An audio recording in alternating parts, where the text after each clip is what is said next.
Buenas tardes, bienvenidos al Ateneo Cultural Casino Obrero de Béjar. Hoy tenemos un acto que lo celebra el Centro de Estudios Bejarano. El casino, como siempre, le presta el salón y los servicios.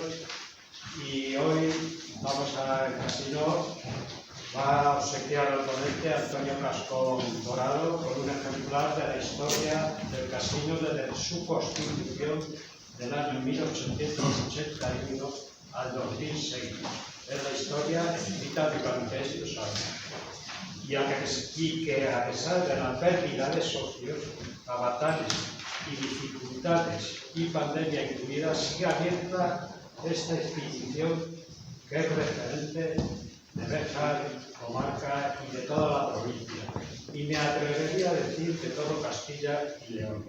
Esperamos que durante muchos años más, para poder escribir la historia del 2006 hacia adelante. Y le hago la entrega del libro de la historia del casino.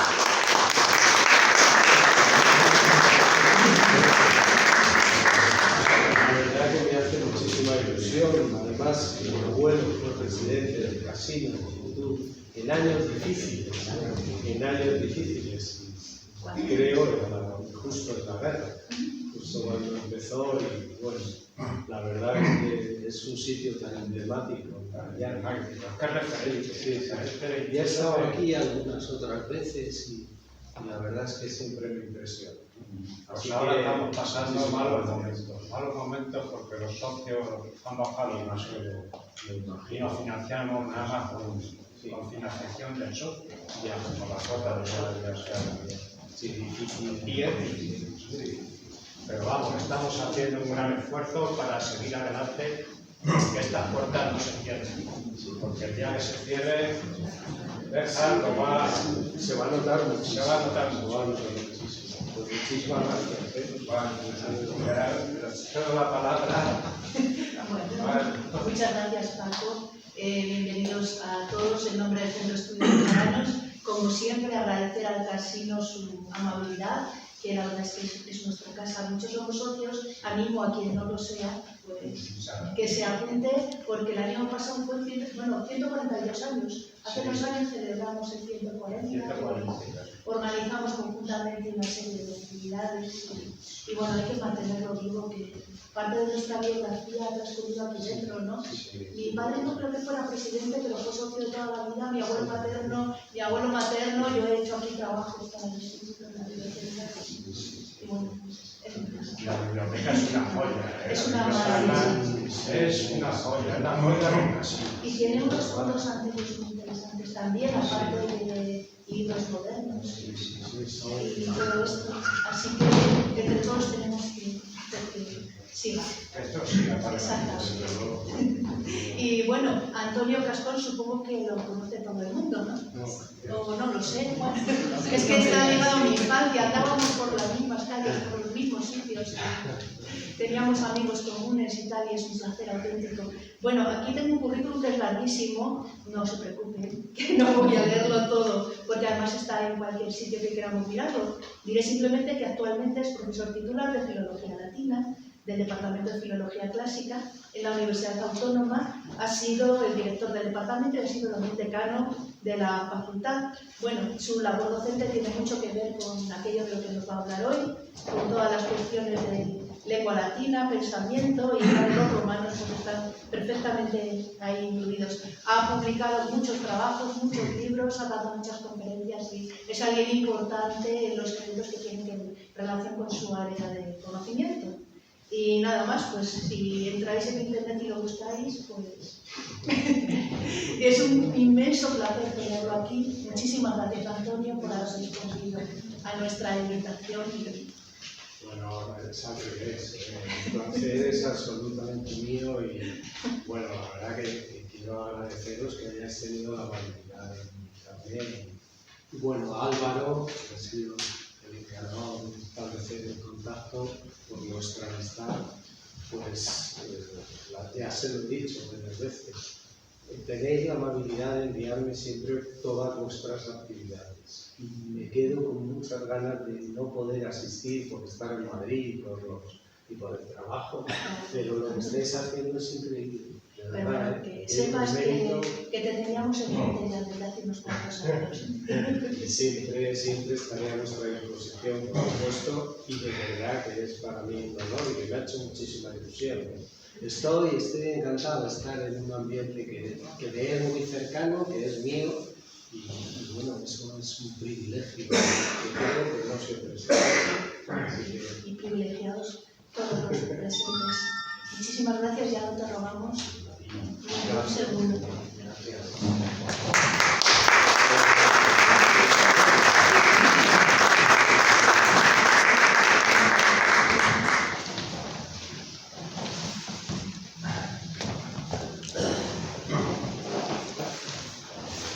Pues me veis bien así mejor, me veis por ahí atrás, sí. Sí, pero te bien. Muy bien, gracias. Pues, bueno, gracias también a vosotros por tener la amabilidad de venir aquí un viernes a estas horas a escucharme. La verdad es que es digno de agradecimiento.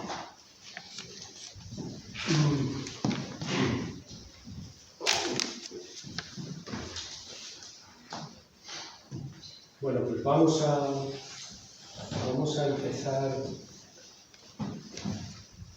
¿De qué se reían los romanos? Parece que antes de contestar a esa pregunta hay que contestar algunas preguntas previas que creo que nos van a permitir orientar y centrar el tema mejor.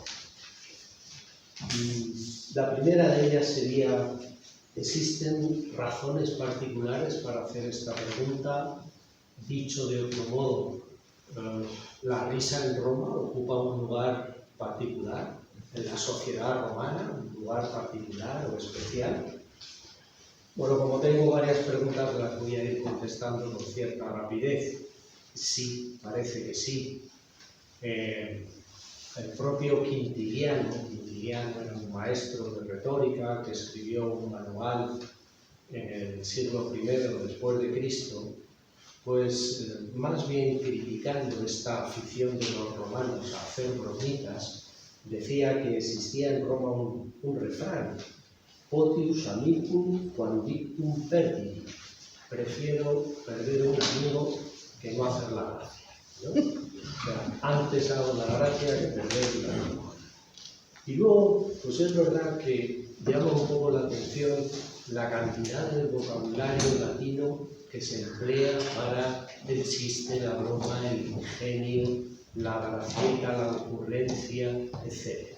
Yo les he puesto ahí unos cuantos latines, unas cuantas palabras que significan más o menos esto que estoy diciendo, pero quizá lo que más llama la atención es que esa metáfora de la sal como ingenio sea propiamente romana, y la expresión cum mica salis, con una miga de sal, con una pizca de sal, decimos nosotros, es muy empleada por los romanos, y la consolidación de la palabra como léxico referido a una gracia es también de los romanos.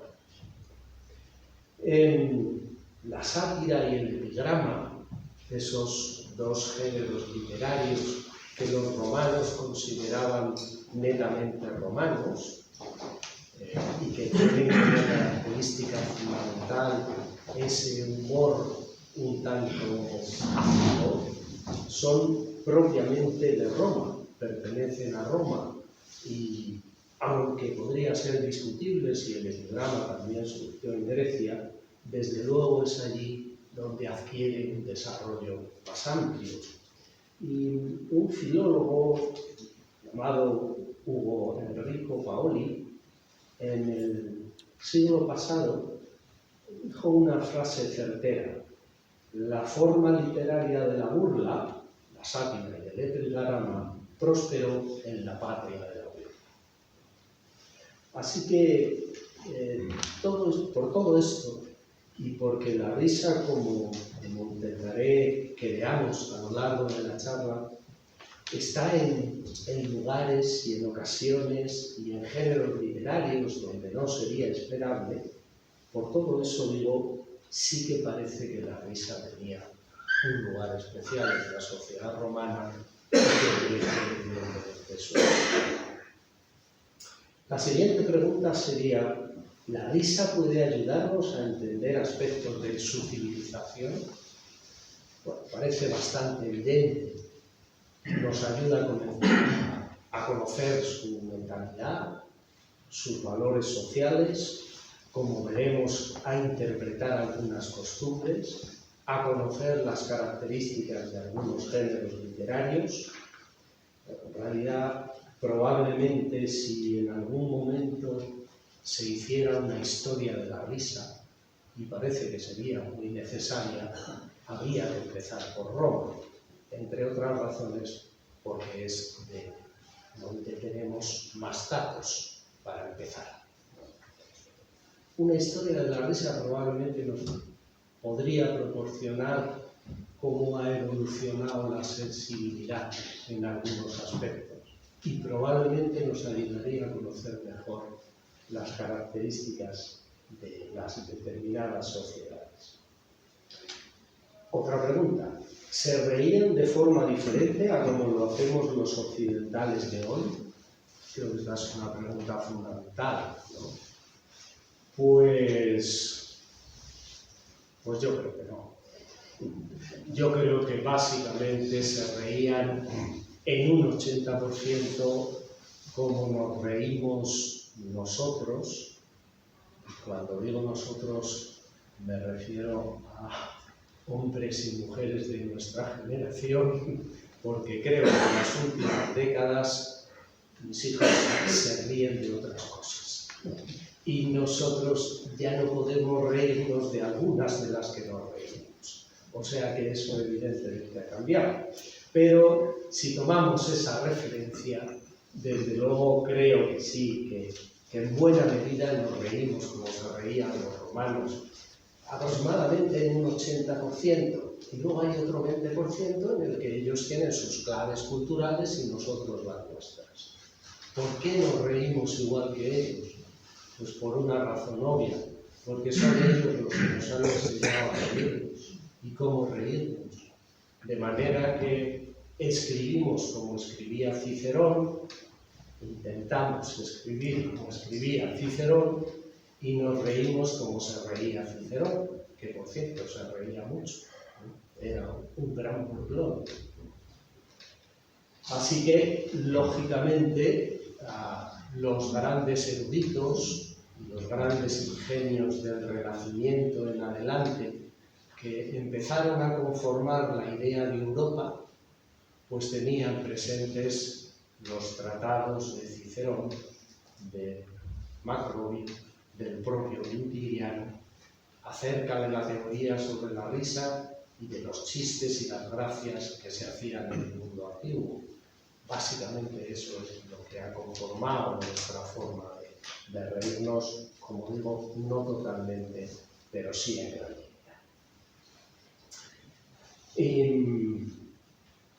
Además, me parece que los hispanos hemos heredado muy bien el humor de los romanos.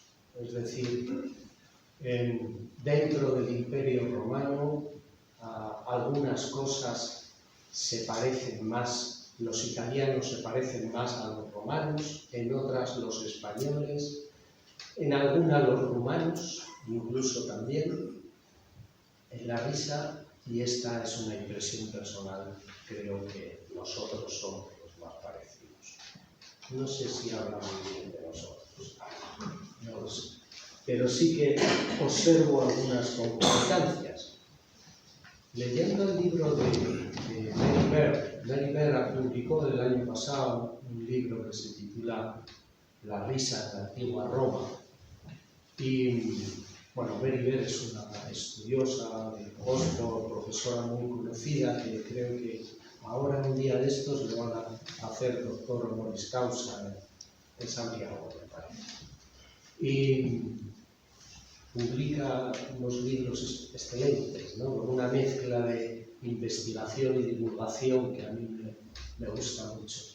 Bueno, pues en este libro, en el libro de Mary Bell, a mí me parece que achacaba algunas cosas que a ella le llamaban la atención a la cronología, cuando a mí me parece que tenía que ver más con la geografía. Creo que el humor mediterráneo es distinto del británico, quiero decir, ¿no? Y eso a veces creo que no lo tenía mucho en cuenta. Bien, otra pregunta sería, ¿se reían los antiguos romanos de manera diferente a como lo hacían los griegos? Ya que griegos y romanos son los que conforman la cultura clásica. Bueno, aquí tendríamos que establecer un límite temporal. A partir del siglo II después de Cristo, creo que Roma y Grecia, es decir, el Imperio Romano, conforman una cultura única, eso sí, bilingüe, donde los principios del humor y de otras muchas cosas son compartidos. Pero evidentemente, antes de que ambas culturas entraran en contacto, claro que sí que había diferencias en cómo se reían. De hecho, tenemos una sátira de Horacio, que es la sátira séptima, donde habla de una discusión que tienen un griego con su fino humor y un romano con su italum acetum, con su vinagre itálico. Y bueno, Horacio era un gran filohelénico, un amante de Grecia, y por eso evidentemente se pone del lado del griego, pero más o menos da a entender las diferencias que existían, diferencias que evidentemente se limaron mucho, se limaron con el tiempo, hasta acabar constituyendo una cultura realmente bilingüe. Y bueno, y queda la última pregunta, ¿de qué romanos vamos a hablar? Porque normalmente lo que conocemos de esas civilizaciones es lo que se refiere a la clase alta, a la clase más elevada y también a la clase más culta. ¿Tenemos acceso a lo que pensaban el resto de los romanos? Bueno, quizá en alguna medida sí podemos aproximarnos, y es por ahí por donde voy a empezar. Hombre, tenemos los graffiti de Pompeya y de otros lugares, pero es verdad que de ahí se saca poco. Evidentemente en estos graffiti sí que eran muy populares. Tenemos algún género literario, como la fábula, que realmente es muy popular. Y en ese sentido también podríamos hacer alguna aproximación. Pero yo me voy a quedar y voy a hablar sobre todo de la comedia, por un lado, y de una colección de chistes que nos ha quedado, que data del siglo V después de Cristo, que se llama Filogelos, es decir, en griego, el amante de la risa. Y es una colección que también nos puede permitir aproximarnos a los gustos populares. Voy a empezar por aquí y voy a echar un poco una ojeada a ese humor que podía pertenecer no solo a las clases más altas. En realidad lo que ocurre con la comedia es que las comedias en Roma se representaban dentro de los ludi, que englobaban diferentes tipos de espectáculos y que tenían un carácter absolutamente popular. Dentro de esas fiestas que había a lo largo del año, los juegos máximos, otro tipo de juegos, pues se incluían también los llamados ludies caeni, es decir, los juegos escénicos. Y dentro de los juegos escénicos se representaban estas comedias. Así que las comedias tenían un carácter popular. Bueno, las comedias que nos han llegado son de dos autores, que algunos quizás hayáis oído hablar, Plauto y Terencio. De Plauto sabemos que tuvo mucho éxito, de Terencio sabemos que más bien fracasó. Terencio escribía como los griegos y seguía de cerca el humor de los griegos. Plauto, sin embargo, incorporó los elementos autóctonos, los elementos no solo del Lacio, sino del resto de Italia. Y eso hizo que tuviera más éxito. De hecho, en el siglo I, Plauto escribe en el siglo III, antes de Cristo, Terencio en el siglo II, a principios del siglo I, en el primer tercio, la comedia desapareció. Y desapareció en favor de otro tipo de comedia que se llamaban comedias atelanas, porque procedían de la ciudad de Atela, una ciudad de Campania, y que eran unas comedias mucho más simples.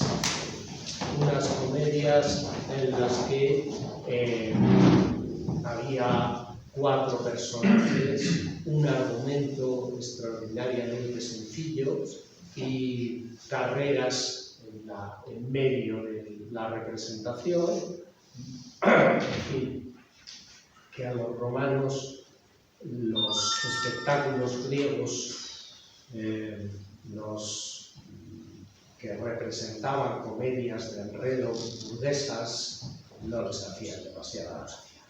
Tenían preferencia, digamos, por algo un poquito más gamberro, por decirlo así. Y luego merece la pena detenerse un poco en esta colección de chistes. Como digo, data del siglo IV después de Cristo y contiene aproximadamente 265 chistes. El fondo de la colección probablemente proceda del siglo I, aproximadamente del siglo I después de Cristo. Es una colección, digamos, donde alternan los chistes buenos y los chistes malos. Los latinos los llamaban frigidi, que quiere decir fríos, ¿no? Y entiendo yo, por mi experiencia, cuando uno lee chistes en colección, la verdad es que defraudan, ¿no? No es lo mismo que cuando te los cuentan aislados, ¿no? Si lo lees seguidos. Y esa impresión también ocurre con esta colección. Hay un poco de todo y hay algunas cosas que llaman la atención. Prácticamente la mitad de los chistes los protagoniza un personaje que es el escolásticos, palabra griega que podríamos traducir como por el sabiondo, el lumbreras, el enterado, más o menos para hacernos una idea. Y en los chistes he puesto algunos para que se den cuenta de que cuando decimos qué viejo es este chiste, no pensamos que procedan del siglo I después de Cristo. He puesto alguno que me ha llamado la atención por eso, ¿no? Doctor, dice el paciente, siempre que me levanto de dormir, durante media hora me siento mareado y luego me pongo bien. El escolástico responde, levántese media hora más tarde. Creo que es un chiste que yo he oído muchas veces y que lo que no sabía antes de ver el Filogelos era tan viejo, ¿no? Y exactamente igual llama la atención que, como nosotros tenemos los chistes de Lepe, ellos tenían sus chistes de Abdera, Sidón o Cine, que eran 3 ciudades de Grecia, ¿no? Y un hombre de Cine estaba nadando cuando empezó a llover, así que se sumergió a mucha profundidad para no mojarse. Este también es un viejo, también yo lo he oído muchas veces, ¿no? No sabíamos su antigüedad. Bueno, estas ciudades compartían con nuestra Lepe este triste honor de ser ilustre por las carencias de sus ciudadanos. Y el propio Cicerón de vez en cuando en algún discurso decía esto es Ardera, ¿no? Como nosotros decimos esto es Hollywood, no, esto es Sodoma, ¿no? Algo así. Alguna cosa aparte de alguna cosa llamativa, bueno, hay chistes verdes también en la colección. Yo diría de todas maneras que es una colección bastante recatada. Estamos ya en el siglo IV, siglo V después de Cristo. Ya el cristianismo ha impuesto un poco un cierto orden, ¿no?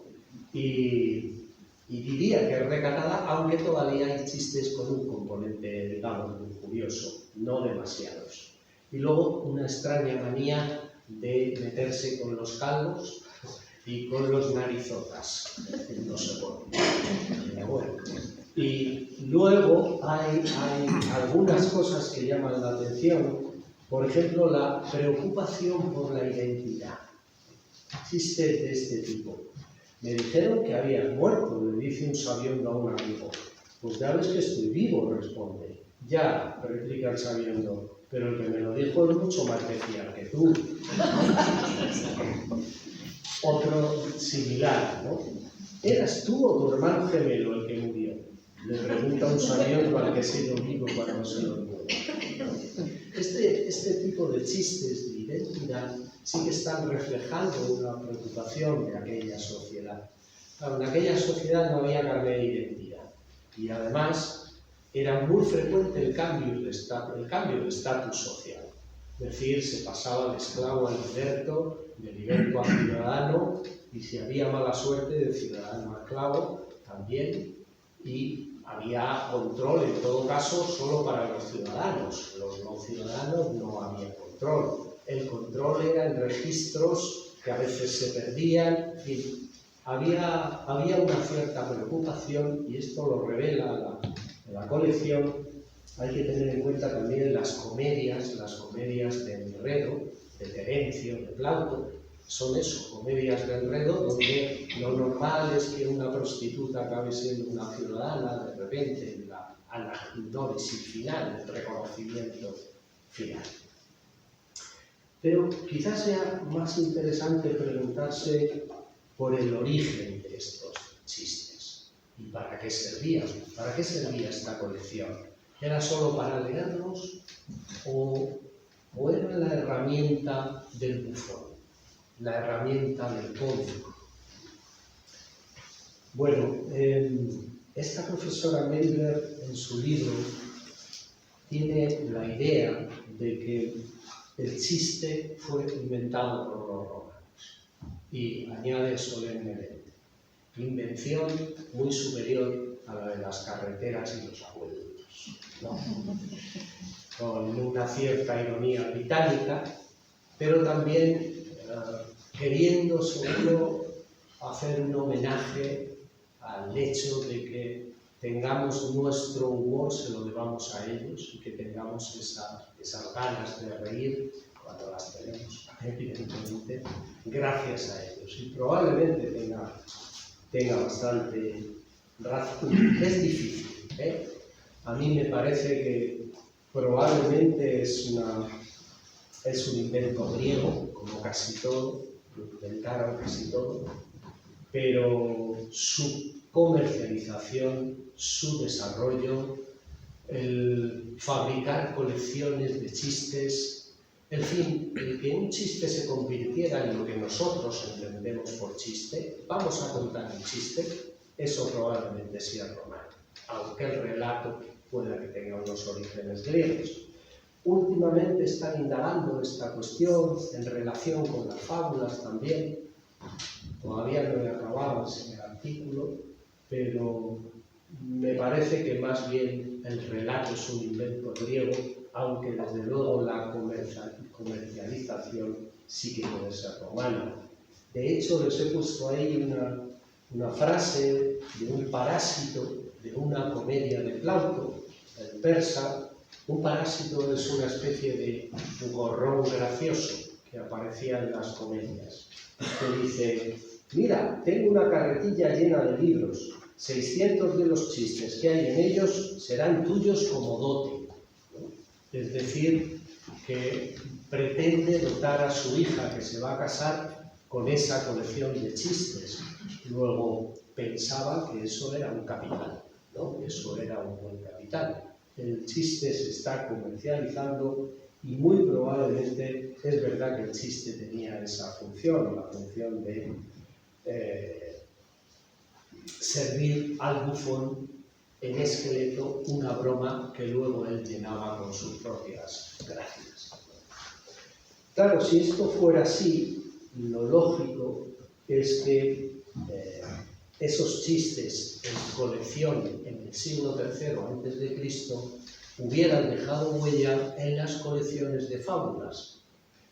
Y yo he recogido ahí, tienen ustedes un par de fábulas del fabulista Fedro, que a mí me parece que sin duda son dos chistes, que además son dos chistes que abordan temáticas que están también en el Filogelos. Una es ligeramente verde, un chiste ligeramente verde, y el otro se refiere a dos calvos que se encuentran un peine. O sea, que parece que la cosa va en la misma línea y que podrían tener efectivamente esa misma idea. Bueno, voy a mirar un poquito cómo...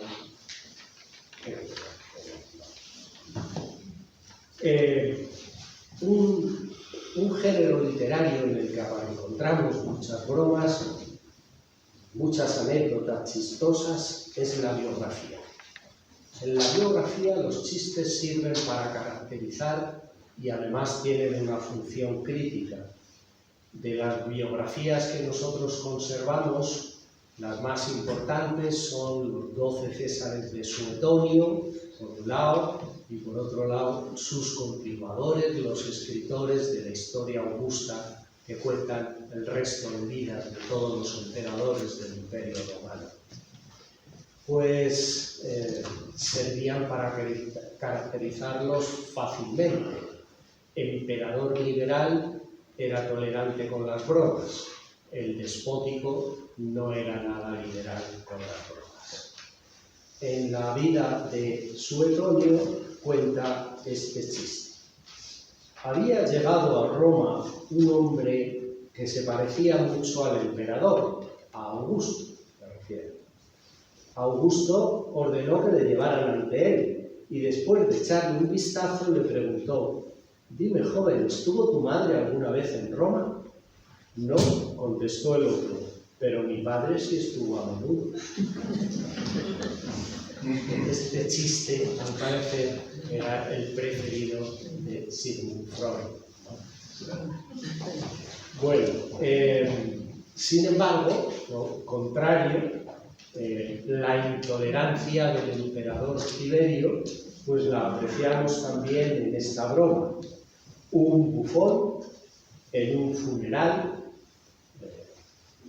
era costumbre en los funerales hacer este tipo de bromas. Cuando pasaba el difunto, dijo gritando: «No te olvides de decirle a Augusto que no nos ha llegado la manda testamentaria que nos había dejado», ¿no? Augusto, al morir, dejaba una pequeña cantidad a los ciudadanos romanos, ¿no? Gritó eso. Tiberio, el gran resentido, ¿verdad?, lo que hizo fue ordenar que le mataran, no sin antes darles los 3 sestercios para que fuera él el que le diera el recado a Octavio de que ya lo había recibido. En fin, broma algo más que macabra, claro. Existen en la biografía intercambios entre emperadores e intelectuales, incluso de poemas. Adriano escribía poemas. Adriano es otro de los emperadores mejor considerados, muy liberal, y tenía una disputa filológica con un gramático, el gramático Favorino, y al final Favorino cedió y explicó: «Es más sabio el que tiene 30 legiones bajo su mando». Y también incluso hacían bromas con el pueblo. Una mujer se acercó a Adriano para pedirle algo, y Adriano le dijo que en ese momento no tenía tiempo. Y la mujer dijo: entonces no seas emperador. Y a Adriano le gustó tanto la respuesta que se volvió y evidentemente le concedió lo que pedía. Bueno, son algunas de estas bromas. Lo que está claro es que en los palacios había bufones, en el palacio imperial, por supuesto. Si eran emperadores tipo Cómodo o tipo Heliogábalo, digamos de los más despóticos, pues ahí había muchos bufones, incluso había lo que se llamaban los coprae. Coprae es una palabra griega que traduciríamos por mierdecillas, ¿no? Más o menos, y que eran grupos de bufones que les invitaban a las cenas, y normalmente los banquetes evidentemente siempre había bromas, ¿no? Heliogábalo en esto era el especialista de todos los emperadores. Pero no solo en el palacio imperial, cualquiera que tuviera una cierta posición tenía un bufón en casa o una payasa. Igual que tenían un filósofo, pues también tenían un bufón. En el caso de Séneca, por ejemplo, Séneca su mujer tenía una payasa, y en sus cartas a Lucilio explica: no sé para qué la quiero, yo si quiero reírme no necesito buscar un payaso muy lejos, me basta con mirarme en el espejo, ¿no? Decía filosóficamente Séneca. No. Pero bueno, el caso es que también Plinio, en fin, que conocemos que era habitual tener un payaso en casa. Quizá lo que más llama la atención es que no solo cuánto se reían, sino en qué lugares se reían. No solo en las bodas, por ejemplo. En las bodas era típico. En el acompañamiento de los novios iban lanzando lindezas al novio y a la novia permanentemente. Y en todas las festividades que había a lo largo del calendario, ¿no? Que había muchas, en las lupercales o en las saturnales, nuestras navidades aproximadamente, intercambio de regalos, pero con etiquetas bromistas, siempre, ¿no? Y además de esto, pues en algunos lugares ciertamente extraños. Por ejemplo, en el paseo triunfal de los grandes emperadores y generales. Los generales y emperadores victoriosos en Roma hacían una procesión que iba desde el campo de Marte hasta el Capitolio.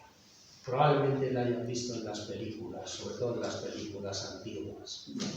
Recuerdan que llevaba un esclavo detrás que les iba diciendo eso de memento mori, ¿no? Recuerda que eres mortal, ¿no? Recuerda que eres mortal. Bueno, pues además de esto, existía la costumbre de que los veteranos le dijeran todo tipo de bromas.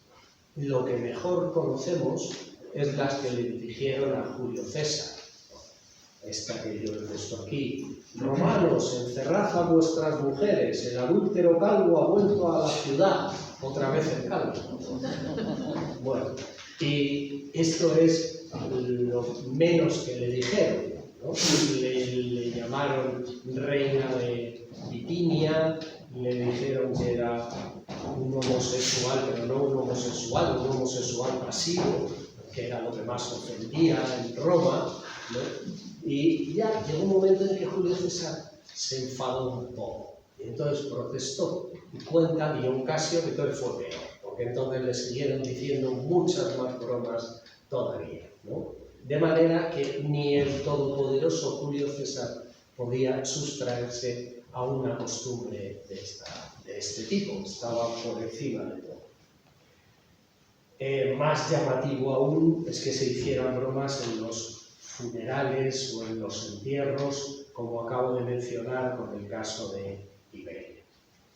Cuenta también Suetonio que en el funeral del emperador Vespasiano, un mimo muy famoso, que se llamaba Fagor, iba vestido con la máscara de Vespasiano.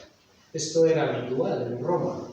Los pudientes, los más ricos, los que tenían ius imaginum, es decir, derecho de imágenes, pues se podían permitir el lujo de pasear las máscaras de sus antepasados y la del propio difunto. En este caso, este Fávor iba vestido como Vespasiano y al parecer preguntó a los organizadores del funeral cuánto había costado todo aquel boato grande de entierro. Y le dijeron que 10 millones de sestercios. Entonces él gritó: dadme 100.000 y tiradme al Tíber, ¿no? Porque aludiendo a la tacañería de Vespasiano, pero también a su sentido del humor. Si uno se pregunta qué función podían cumplir este tipo de bromas en estos lugares, normalmente siempre se dice que es una función apotropaica, ¿no? Para esquivar el mal de ojo. Podríamos encontrar otras respuestas, por ejemplo, en el caso del paseo triunfal, los chistes también eran una forma de evitar el endiosamiento en general. Y en el caso del funeral, pues aparte de que la risa podría tener una función consoladora, también es cierto que ellos pensaban que los muertos tenían otra vida después de la muerte, no tenían exactamente por qué estar tristes, ¿no? Esa podría ser otra explicación. Pero yo sinceramente me quedo con que los romanos lo que querían era reírse siempre en cualquier lugar, incluso en estos momentos y en cualquier sitio en el que se ofreciera la ocasión, ¿no? Y efectivamente toda esa acidez, porque como hemos visto, las bromas de los soldados son bromas gamberras, diríamos, ¿verdad? No son bromas, no son bromitas, son siempre bromas duras. Pues esa acidez, esa amargura que se puede encontrar en muchos chistes es la que se concentra en la sátira y en el epigrama, en la que tenemos las sátiras y los epigramas, las sátiras de Juvenal, de Versio, de Horacio. Lo que quieren es denunciar la realidad de una forma humorística, ¿no? Por más que Cicerón se empeñe en decirnos en el Tratado de la Vejez que la vejez es magnífica, Juvenal en la Sátira 3 nos dice que es un horror, ¿no? Y pinta la vejez con los peores trazos que se puedan imaginar. Los griegos son molestos, nos quitan cosas, la emigración no nos gusta, las mujeres están subiendo mucho, se están liberando demasiado. En fin, la crítica siempre es dura y la crítica siempre es avinagrada, como decía Horacio, ¿no? Les he puesto ahí un par de epigramas, ¿no? Marcial presumía en sus epigramas de mostrar la realidad. Él decía: yo no quiero ser un moralista, yo lo único que hago es reflejar la realidad. ¿Y la realidad qué dice? La realidad dice que los brazos de los atletas son 2 brazos robados a la agricultura, ¿no?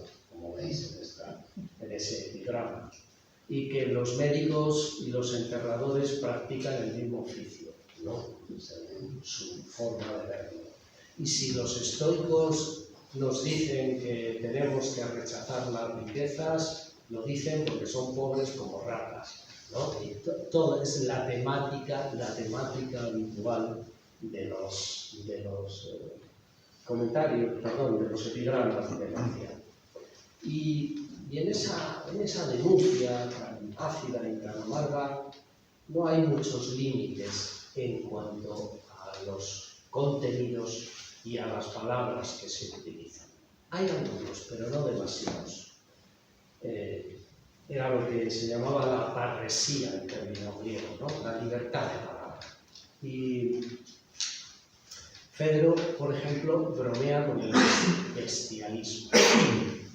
Y Marcial con los gatillazos. Y Catulo con el incesto, ¿no? Tienen ustedes ahí uno de los epigramas de Catulo dedicado a Gelio, en el que hace bromas con el incesto. No solo este epigrama, luego le dedica otros cuantos. Si hacían bromas con el incesto es porque el incesto no era un tabú.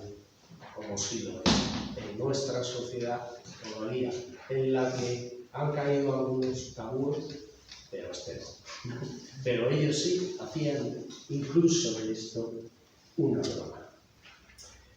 En fin, ya voy terminando. El humor, claro que nos puede ayudar a entender mejor algunos textos.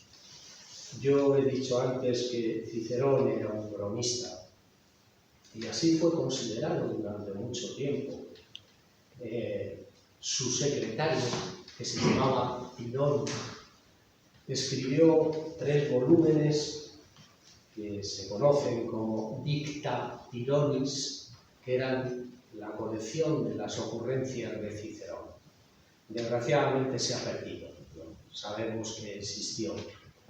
Y hay veces que algunos pasajes no los entendemos bien porque son humorísticos y con bastante ironía. Exactamente igual pasa con la historiografía. Es difícil entender los textos de Tácito sin tener en cuenta su ironía. Muy difícil. Pero también los de Salustio, incluso los de Tito Livio, diría yo. La ironía forma parte del género. Y la historiografía romana, ¿qué hace? Denunciar la condición humana siempre corrupta. Hablar bien de los tiempos pasados y denunciar un presente corrupto. El ejército romano es un ejército indolente. El Senado romano solo defiende sus privilegios. Las asambleas del pueblo son venales.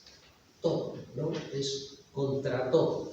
Y todo dicho con esa ironía amarga, avinagrada, que no le gustaba demasiado ahora.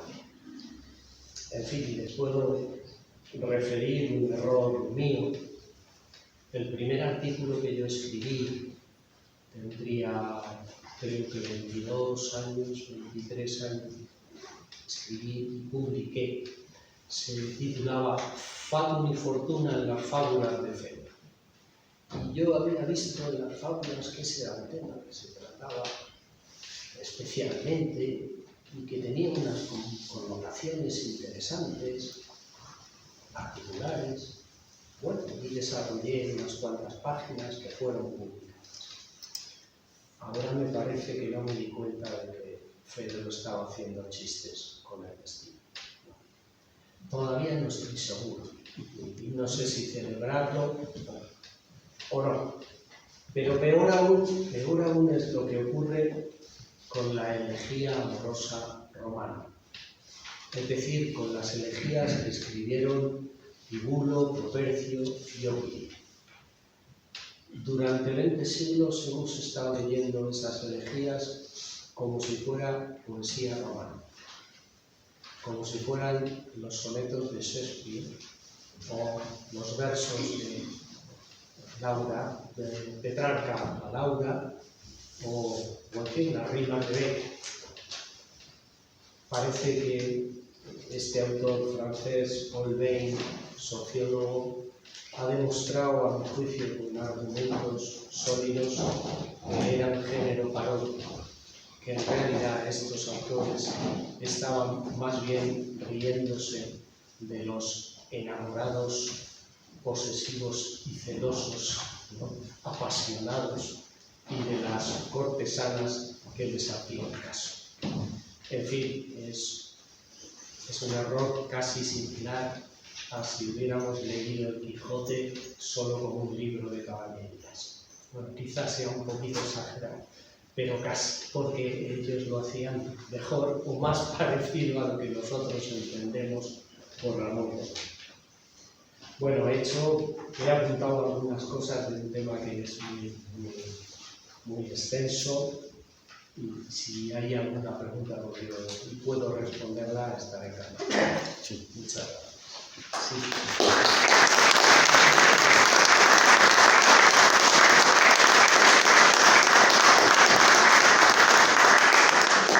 He mencionado al principio de la intervención el chiste de Augusto que le gustaba a Freud. Y Freud seguramente has leído, ha leído el libro del chiste y su relación con el inconsciente, ¿no?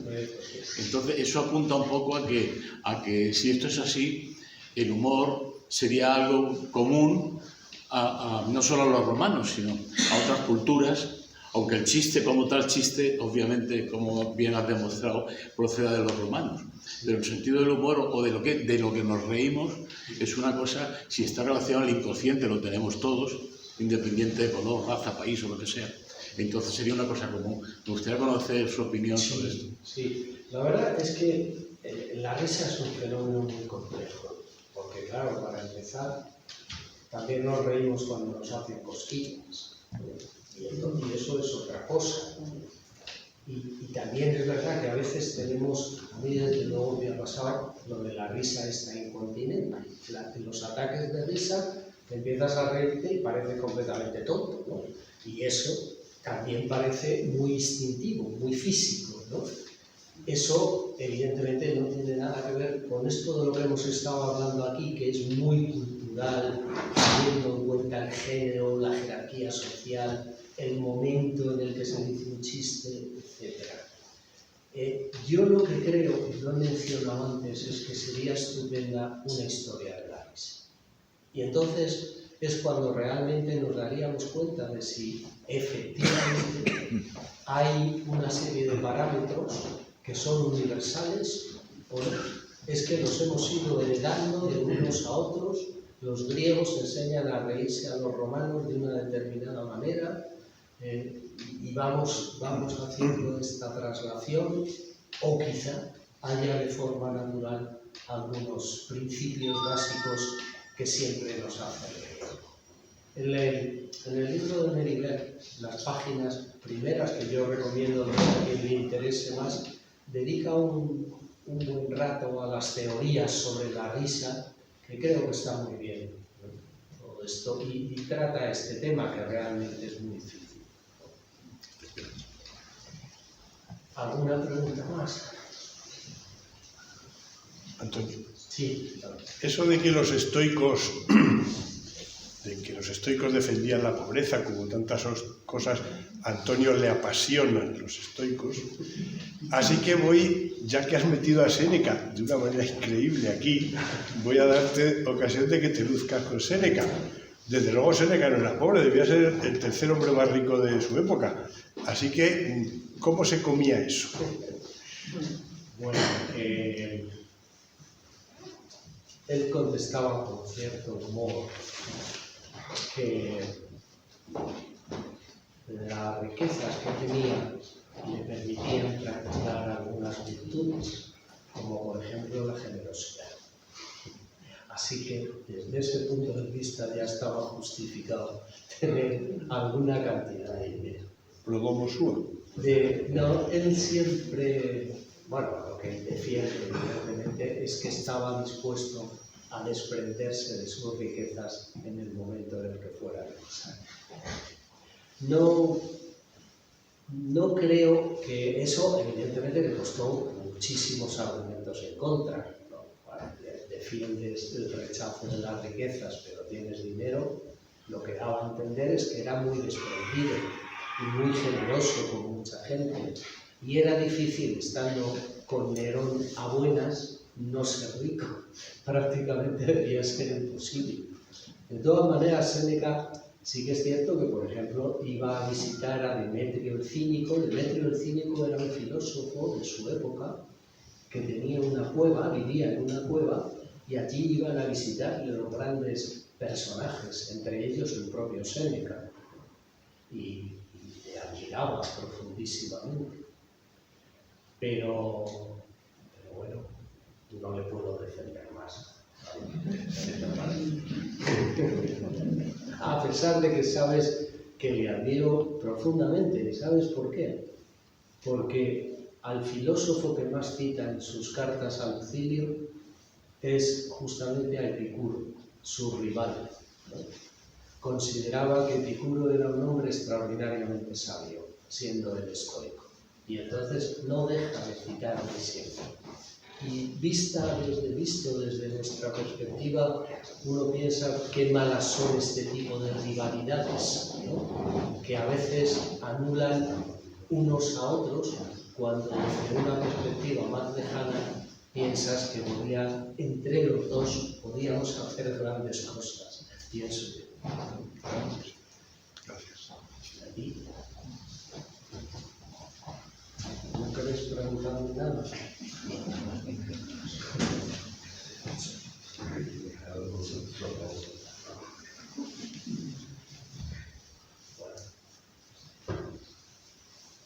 Aplaudimos otra vez.